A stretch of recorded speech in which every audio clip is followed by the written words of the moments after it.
inatuzalishia mambo muhimu matatu. Jambo la kwanza, kushukuru ni jambo la kidini.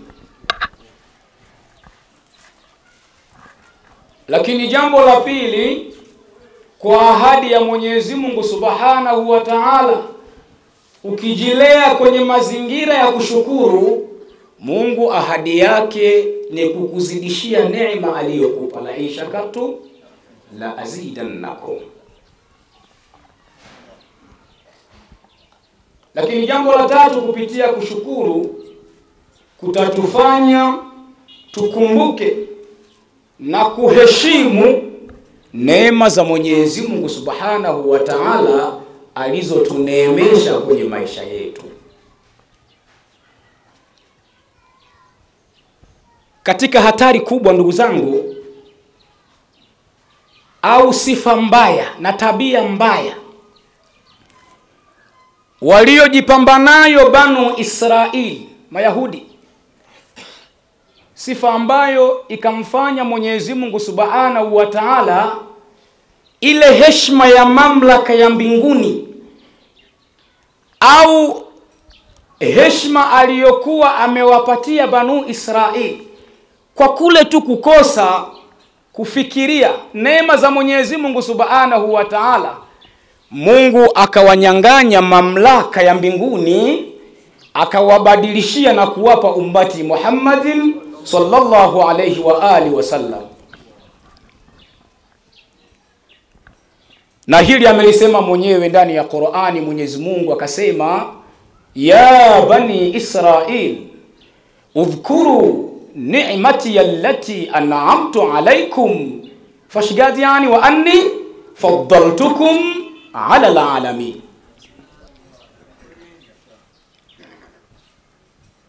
Mungu anakiita kizazi cha Bani Israili, enyi taifa la Israeli. Na nyinyi mnajua Qur'ani imezungumza mataifa mengi sana. Sawa ndugu zangu? Lipo taifa la kaumu Ad, kaumu Thamud. Lakini hakuna taifa ambalo Mungu amelizungumza kwa upana zaidi ndani ya Qur'ani. Kwa research zangu takriban sura 36 kama hawa jamaa wavurugaji taifa la Bani Israili. Na hii inatokana na uadui wao kwa mitume wao, inatokana na kiburi chao kwa Mwenyezi Mungu Subhanahu wa Ta'ala, na inatokana na wao kuto kushukuru neema alizowapa Mwenyezi Mungu Subhanahu wa Ta'ala. Sasa Mungu anawaambia, kama na sisi hii heshima ambayo wamenyang'anywa Banu Israili tukapewa sisi ummati Muhammad, kama hatukuwa na tabia ya kushukuru, pengine hizi fadhila alizotupa Mwenyezi Mungu Subhanahu wa Ta'ala zikawa hazina natija kwetu. Sasa Mungu anawaita ya Bani Israili. Tukimsema Israil ni Nabiyullah Yaqub alayhi salam. Yeye alizazi jana 12, sawa? Hizi zijana ndo zikatengeneza taifa la Banu Israili. Ingawa ukienda kwenye lugha ya Mayahudi ukalizungumza neno Israil, ni mjumuiko maneno mangapi? Ni mjumuiko wa maneno mawili. Ukisema Isra kizayuni au kiyahudi ni kwa maana ya abdu, na ukisema il ni kwa maana ya Allah. Kwa kiyahudi ukisema ya Bani Israil, sawa? Israil ni kwa maana ya Abdullah. Ila ulamaul mufassirin watuambia Mungu alipokuwa akikiita hichi kizazi alikuwa anakusudia wale watoto wa Nabiyullah nani? Yaqub alayhi salam, kwamba udhkuru ni'mati allati an'amtu alaykum, kuweni mna tabia ya kutengeneza ufahamu wa kuzifahamu neema zangu nilizokupeni, na mtengeneze utaratibu wa kushukuru. Kwa nini? Kwa sababu mimi Mwenyezi Mungu faddaltukum ala alalamin, nimekufanyeni kuwa bora katika haya maisha kuliko mataifa. Wao wakaleta jeuri, wakajifanya hawataki kushukuru. Mungu akasema kuntum khaira ummatin ukhrijat linnasi ta'muruna bil ma'rufi wa tanhauna 'anil munkar. Yale mamlaka, ile heshima aliyokuwa amewapa akawanyang'anya, akatupa sisi ummati Muhammadin sallallahu alayhi wa alihi wasallam. Ndiyo maana nikaanza na maneno ya Ibn Rajab al-Hanbali kwamba hii Ramadhani ambayo imekukuta ukiwa hai, hakuna namna nyingine kama Muislamu zaidi ya raddul jamil bishukuri. Umshukuru Mungu kwa kufanya amali za kheri kwa neema aliyokupa ya uhai kufikia huu mwezi mtukufu wa nini? Wa Ramadhani. Ndugu zangu, kwa nadhara ya mlezi wangu, Allah amuhifadhi, atunufaishe naye.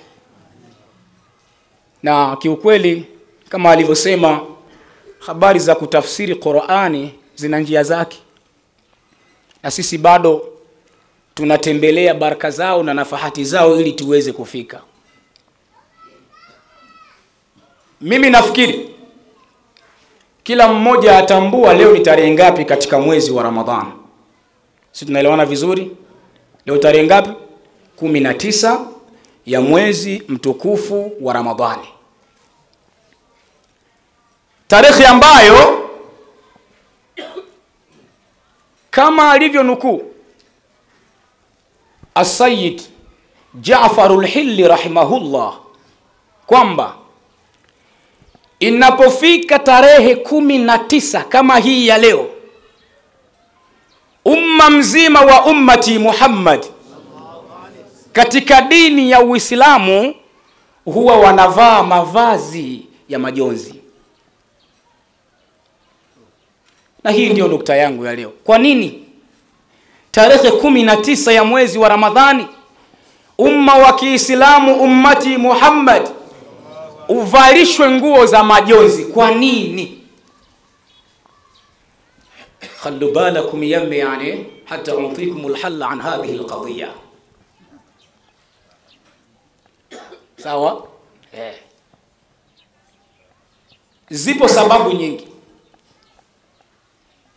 lakini ukisoma vitabu tegemezi vya tarehe katika Uislamu utaona tendo au tukio lililopatikana asubuhi ya leo tarehe 19 Masjidul Kufa, Iraq. Kitendo ambacho alikitenda Abdurrahman ibn al-Muljami au al-Muljimi, cha kumpiga upanga wenye sumu Amirul Mu'minin Ali alayhi salamu, ili hali akiwa anasali katika Masjidul Kufa. Maulama kwa kitendo hichi tu wakaiita tarehe hii 19 ya mwezi wa Ramadhani ni tarehe ummati Muhammadin. Kwa munasaba kama huu unavalishwa mavazi ya majonzi.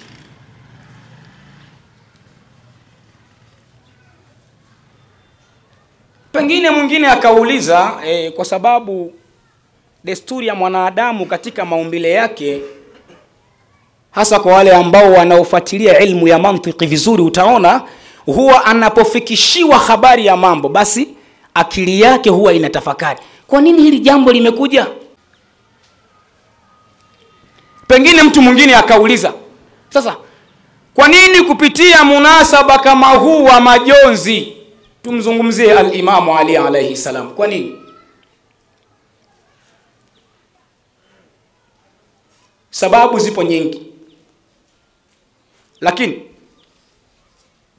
kwa wale ambao ni wafuatiliaji wakuu dunia inavyoendelea, watakuwa pamoja na fikra zangu kwamba leo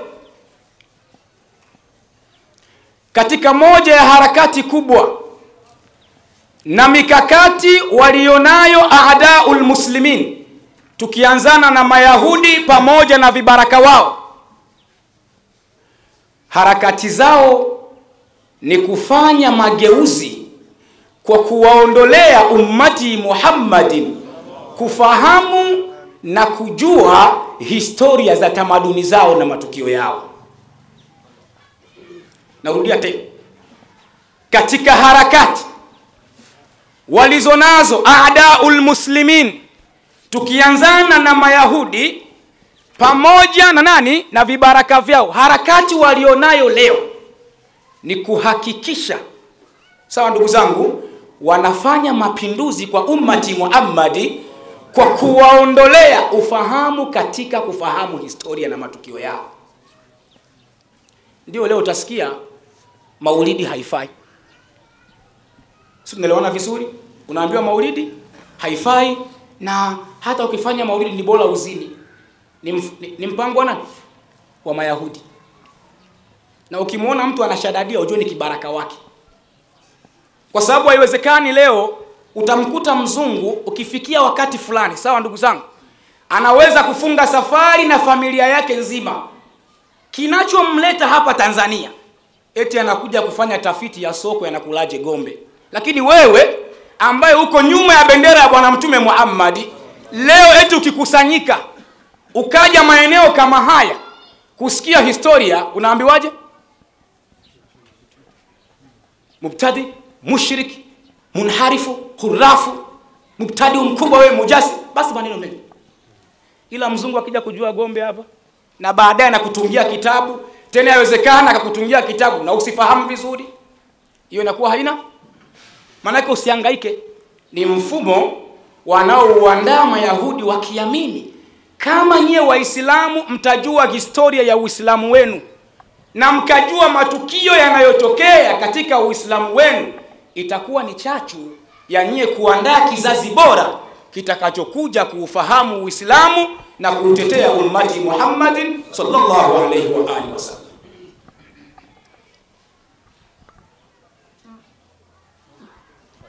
Kwa wale wanaofuatilia mambo ya history, naomba nimnukuu mwananadharia mmoja bingwa katika nyanja za history. Pengine una Google, unaweza kuandika kitabu hichi.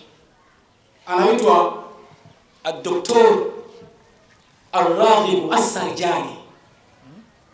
Waweza kuandika kitabu hichi.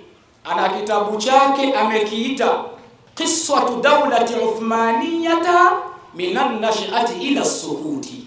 Jina la kitabu hicho. Na mimi nimesema yule ambaye ana Google, kwa wale wanafunzi wenzangu, unaweza ukanukuu kitabu hichi. Wallahi amenukuu maneno mazito sana. Naomba nianze na haya maneno ili tuendelee na agenda yetu. Ili muone namna gani a'daul muslimin leo wanapiga vita historia ya Uislamu kuzungumzwa na watu ambao wamefanya kazi kubwa katika Uislamu, wanaoweza kuwa ni ushawishi mkubwa kwa watu. Leo zikisema historia zao zinapigwa vita. Daktari huyu Raghib As-Sarjani ameandika vitabu vingi sana, lakini moja ya vitabu vyake ni hichi, inaitwa Qissatu Dawlati Uthmaniyata minan nash'ati ila sukuti. Alikuwa akizungumzia historia ya dola ya Ottoman Empire kuanzia ilivyoanza mpaka ilivyomalizika. Kwenye mukaddima wake sasa, naomba ninukuu haya maneno mazito sana alafu tuendelee.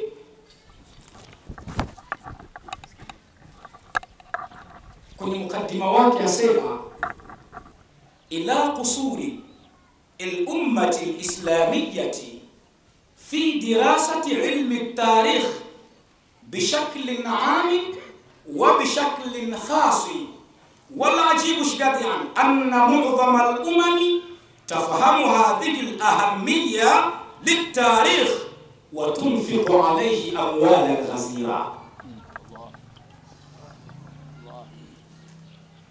Kwa tafiti zake huyu bwana, maana aliwahi pia, haya maneno ameyasema, aliwahi pia kukaa sana Amerika takriban miaka 10. Yeye akasema katika mambo yanayoondoa fikra kwa Waislamu, katika mambo yanayoondoa mazingatio katika Uislamu, ni upungufu wa Waislamu wenyewe kuacha kufuatilia historia bishakli naamin, sawa, kwa mambo ya ujumla, yani mambo yanayohusu Uislamu wao na mambo yaliyo nje ya Uislamu, lakini wa bishakli khasi, hata mambo ya Uislamu hawafuatilii. Lakini akauliza swali na kushangaa, wala ajibu, jambo linaloshangaza, anna mu'dhama al-umami, kwamba mataifa mengine leo ukitazama Ujerumani, labda Amerika, sawa, na nchi zingine hata Israeli, sawa ndugu zangu, zenyewe zinaona umuhimu wa historia na zinatenga kiasi cha mabilioni maalum, sawa ndugu zangu, amwala ghazira, ni mali nyingi kwa ajili ya kufuatilia historia ya mambo yao kiujumla, ili waandae kizazi ambacho baadaye kitakuja kuimarisha nchi zao. Na utaona leo hata ulimwengu tuliona ulimwengu wa sayansi.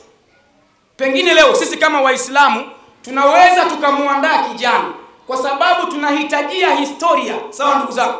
Tukamwambia wewe kijana, leo tutakupeleka labda nchi fulani, mfano leo tunazungumzia Imam Ali, tutakupeleka Kufa, sawa ndugu zangu, uende ukafuatilie historia nani ya Imam Ali, utuletee. Hakuna. Na tayari Mayahudi wamefanikiwa kwa kiasi kikubwa kuhakikisha wanatuingizia hizi fikra sisi kama Waislamu leo, kwamba kufuatilia habari za matukio na historia katika Uislamu wetu ni jambo baya kabisa lisilofaa. Mwenyezi Mungu aihifadhi dini yetu. Sasa tukaona kwa munasaba wa huzuni kama huu uliotokea leo katika msikiti wa Masjidil Kufa, tumuangalie kidogo kwa mukhtasari, wakati tumevishwa na majonzi, sawa ndugu zangu, ya kupigwa upanga Amirul Mu'minin, ili hali akiwa anaswali. Hebu tumuangalie Imamu Ali ni nani na ni upi mchango wake katika jamii ya Kiislamu.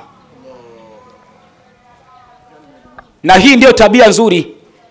Yani leo Sheikh Hassan hapa akifanya wema, msifie bado yuko hai, na uonyeshe athari ya kile alichokifanya, bado naye anakuona. Hii inasaidia ili hata waliopo waone kwamba bwana, huyu wakati anafanya mazuri. Kuna watu waliazungumza, sio kusubiri mtu ameshakufa unaweka status. Unajua huyu bwana nilikuwa na uchungu naye sana. Mwambie yupo. In akramta al-karima malaktahu wa in anta akramta al-laima tamarrada. Mutanabi anazungumza hayo maneno. Ukitaka kujua huyu mtu nilimbukeni hafai, ukiona mtu yani wewe jikague, unafanyiwa wema lakini huonyeshi athari ya wema uliofanyiwa, ujue ni nani nilimbukeni. Kwa sababu tabia ya mtu mzuri akifanyiwa wema huwa anatafuta namna nzuri ya kurudisha wema ule. Hivi ni nani leo anaweza kukataa mchango Imam Ali katika Uislamu? Kwa nini tusimzungumze kwa munasaba kama huu? Mtu ambaye Fatimatu Zahra alayha salam, mtoto wa nani? Wa bwana mtume Muhammad, ambaye mtume ukirejea kwenye kitabu Sahihul Bukhari ni mlango wa babu manaqibi ali baiti wa manqabatu Fatimata, asema al-Imam al-Bukhari akinukuu maneno ya bwana mtume Muhammad, Fatimatu bad'atu minni faman aghdhabaha aghdhabani.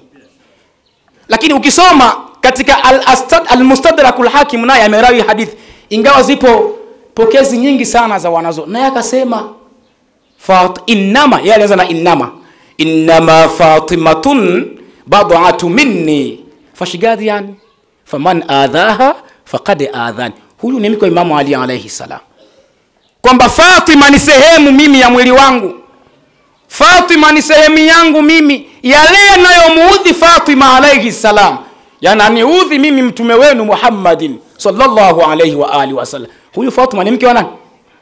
Wa Ali alayhi salam. Hii ni sharafu kubwa.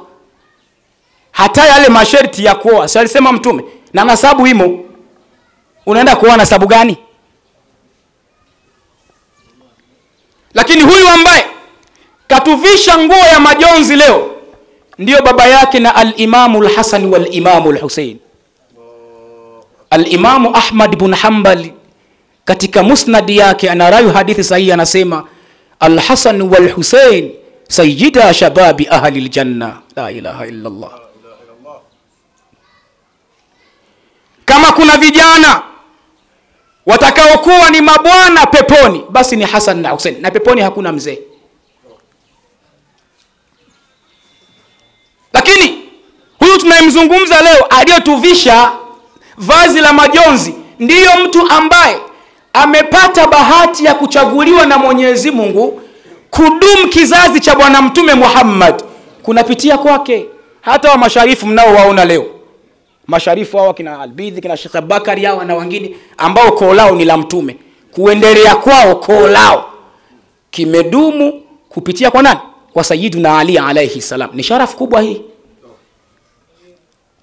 Na nyie mnaelewa kwamba kizazi hichi Mungu amekitakasa vipi? Si Ahzabi kule, innama yuridu Allahu liyudhhiba ankum ar-rijsa ahla al-bayti wa yutahhirakum tathira. Wallahi hii aya naona muda hauruhusu Sheikh. Kama tutasema tuivamie wala fakhara, ni siku 3 kwa makorokoro yaliyomo. Kwa sababu angalia maneno yamevuka. Kwanza innama yuridu Allahu liyudhhiba, alafu ankumu. Ukienda kwenye Mughni al-Labibi, kitabu cha Ibn Hisham al-Ansari, tokea akajinasibu ni bingwa wa nahwu, akasahau mchango wa Ibn Hisham al-Ansari. Alitoa mfano wakati akizungumzia hani ya mujawaza, akasema kwamba unaposema dafa'tu anhu na dafa'tu minhu ni tofauti. Sawa ndugu zangu? Kwa sababu Mungu amesema liyudhhiba ankum na sio minkum. Sitaki tuende kwenye tafsiri kwa sababu tunaonesha nini? Sharafu ya huyu bwana na kazi aliyoifanya katika Uislamu. Mungu anasema kwa hakika mimi Mungu nimetaka, si yuridu, nitaendelea kutaka mpaka kiyama kukuondosheni nyie kizazi cha Bwana Mtume Muhammad ar-rijis, madhambi, kama alivyotafsiri al-Imam az-Zamakhshari kwenye tafsiri ya al-Kashafu. Lakini ukikosa hapo muangalie Fakhrur Razi, na yeye amesema hivyo ni al-athami wa dhunub. Ukishinda nenda kwa Imam Jariru Tabari, na yeye anasema ni hivyo hivyo. Lakini sio hivyo tu, baada ya kuwa nimekuondosheni nyie kutokufikiwa na mambo mabaya, wayutahhira, sio yutahiru wa umaihi, wayutahhirakum, la ilaha illa Allah, sio wayutahhirakum, wayutahhirakum tathira. Na hauwezi, pamoja na khilafu za wanazuoni katika kufasiri Qur'ani, leo huyu ambaye ametuvisha nguo ya majonzi Imamu Ali ukamtoa katika Ahlul Bait kwa sababu ana nasu yake maalumu, nenda kasome Sahihu Muslim, hadithi inaitwa babu hadithul kisa, Mtume Muhammad. Tena hadithi bahati nzuri ameirawi Sayyidatuna Aisha na Ummuna Hafsa. Aliwafunika kwenye nguo. Alikuja Imam Ali akamfunika, akaja Imamul Hasani akamfunika, akaja Imamul Husaini akamfunika, akaja Fatimatu Zahra na yakafani akamfunika, kisha akasoma aya innama yuridu Allah liyudhhiba ankum ar-rijsa ahla al-bayti wa yutahhirakum tathira.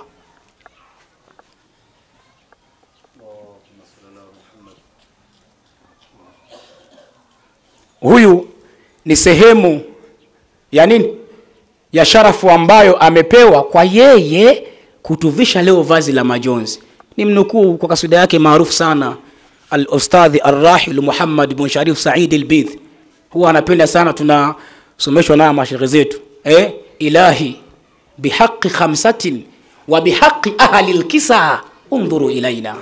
Ni hawa mabwana ahlul kisa.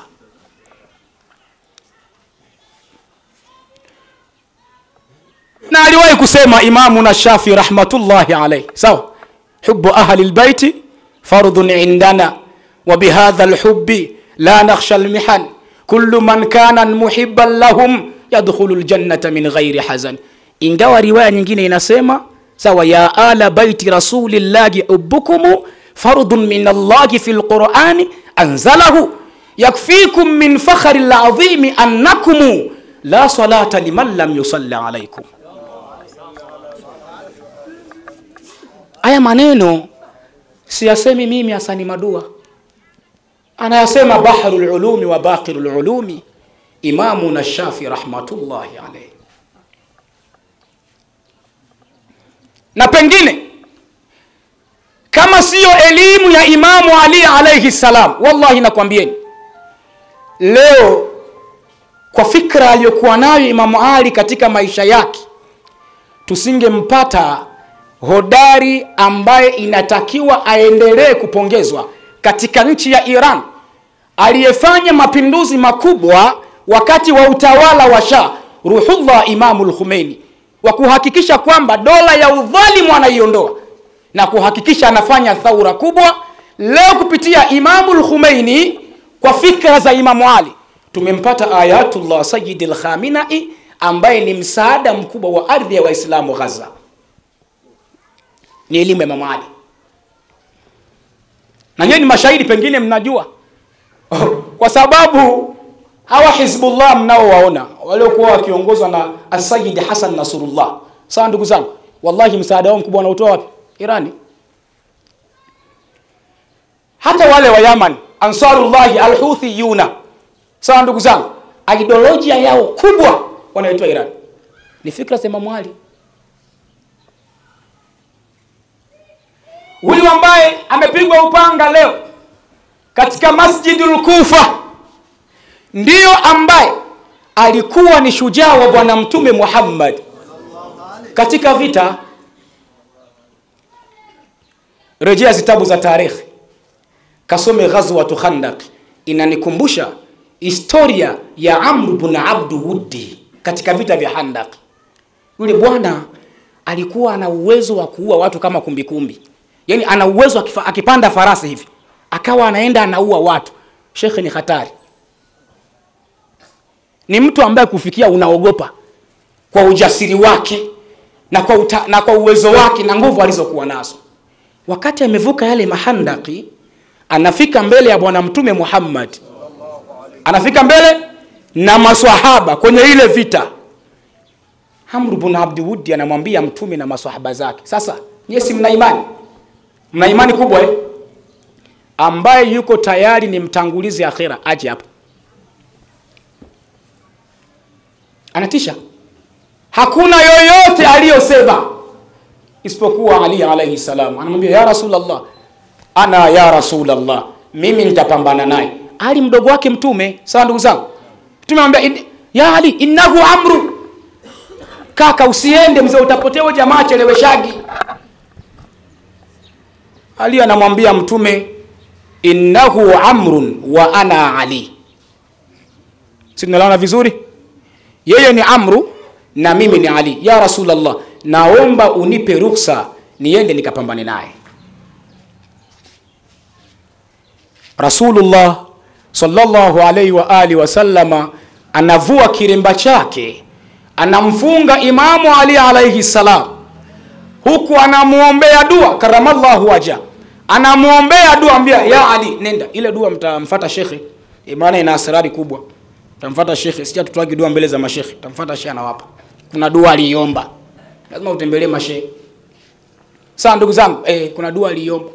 Baada ya kuiomba ile dua, al-Imamu Ali anafungwa kiremba kichwani, anakwenda kupambana na mwamba.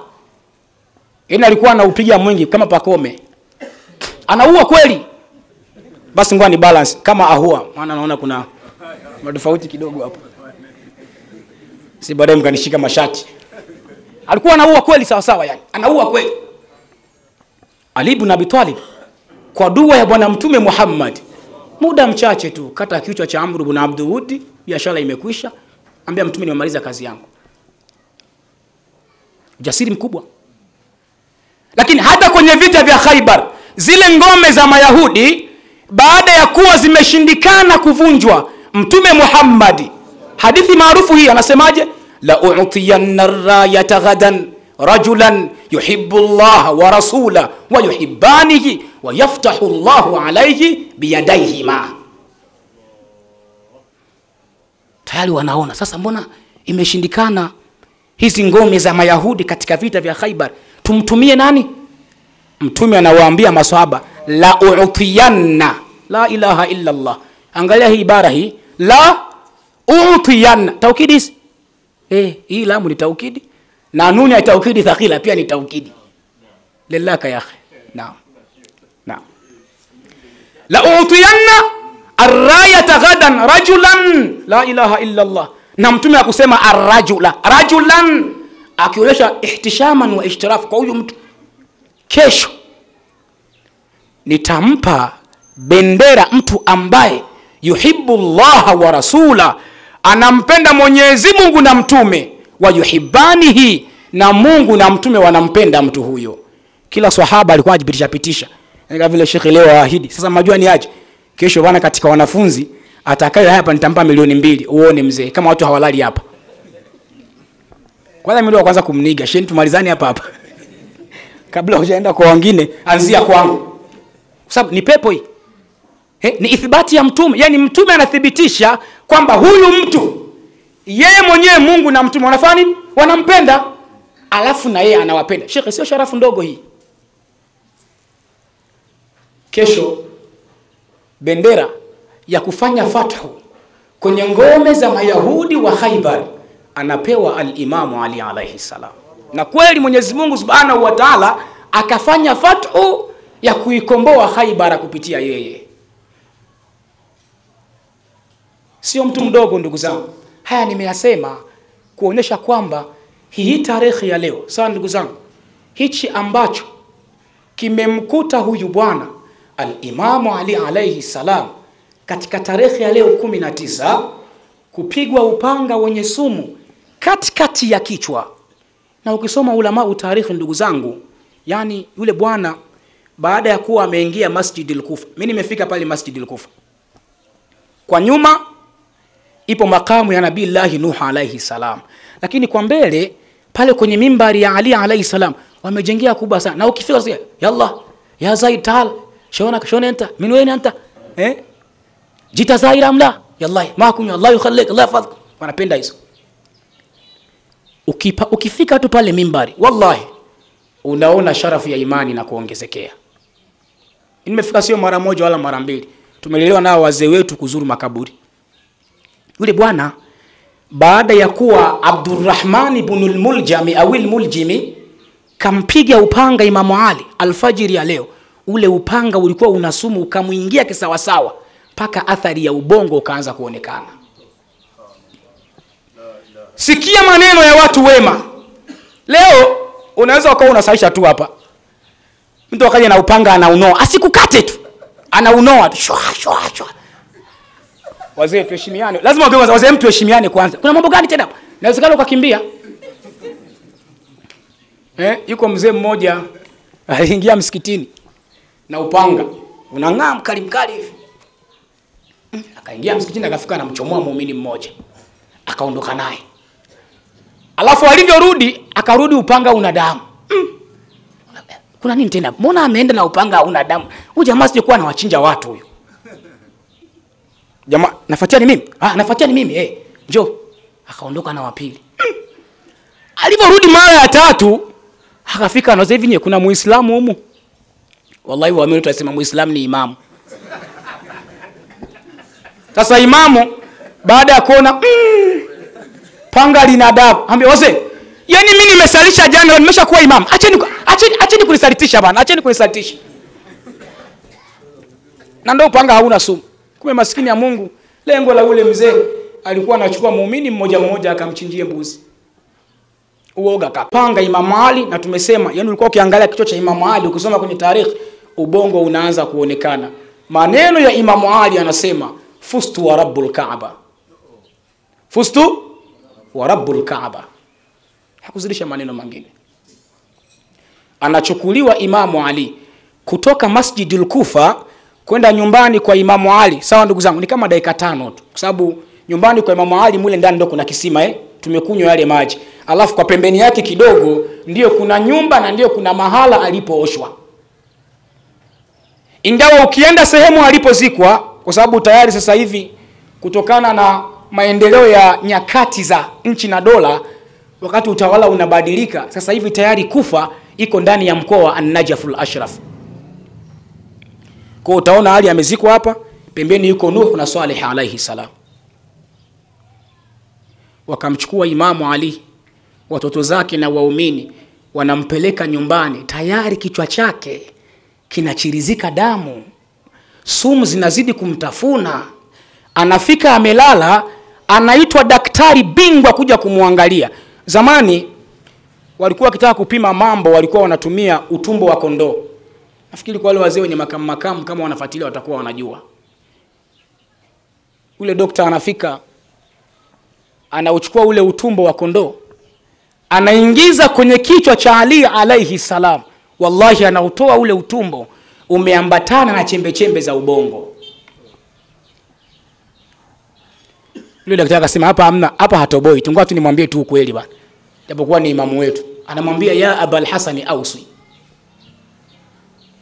kwa hali ulionayo na kwa tafiti zangu mimi ninazoziona, kwa hali hii ulionayo, ya Amira al-Mu'minina Ausi, toa usia. Na huu usia aliyoutoa Imamu Ali alayhi salam, yuko mwanafalsafa mmoja wa Ujerumani, sawa, alisema kama kuna haki ambazo inatakiwa ziingizwe kwenye serikali za kujua haki za mtu, wallahi ni haya maneno aliyoyatoa ya usia ya Imamu alayhi salam akiwa kwenye kitanda. Hebu angalia, kapasuliwa upanga wenye sumu, si ndio? Unaingiza utambi wa utumbo wa kondoo, unatoka na chembe chembe za nini? Za ubongo. Alafu alomfanyia kakamatwa, sawa ndugu zangu. Alafu anaambiwa, ya Amira al-Mu'minina Ausi, toa usia. Kama utafanyaje? Cha kwanza anauliza Ali, aliyoniua yuko wapi? Na kuombeni, ikiwa kama nitaendelea kuwa hai, kwanza chakula mtakachokula ndio yeye ale.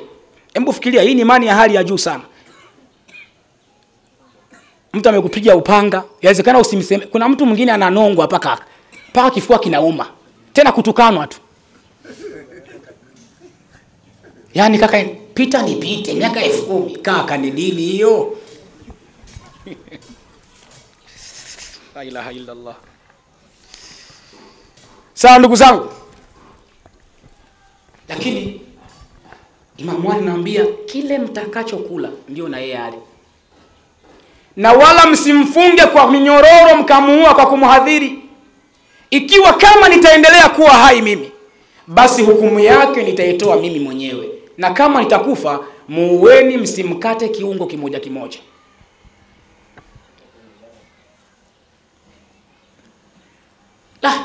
Le jambo lika huyu Imamu Ali vipi unaye? Yaani mtu ameshakuja hapa msikitini, kampiga mtu, kamuumiza, na upanga wenyewe una sumu, lakini angalia hali alionayo, anakaribia kufa.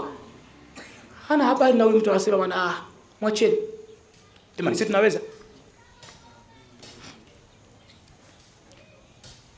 Jambo la pili anamwambia, jitahidini sana kwenye maisha yenu. Jitahidini sana kwenye maisha yenu. Msiwe mashabiki wa kupigania dhulma. Yaani unaona kabisa mtu anadhulumiwa, badala uwe kwenye kundi la anayedhulumiwa, unakaa kwenye kundi la anayedhulumu kwa kutafuta maslahi yako. Na haya hapo sana.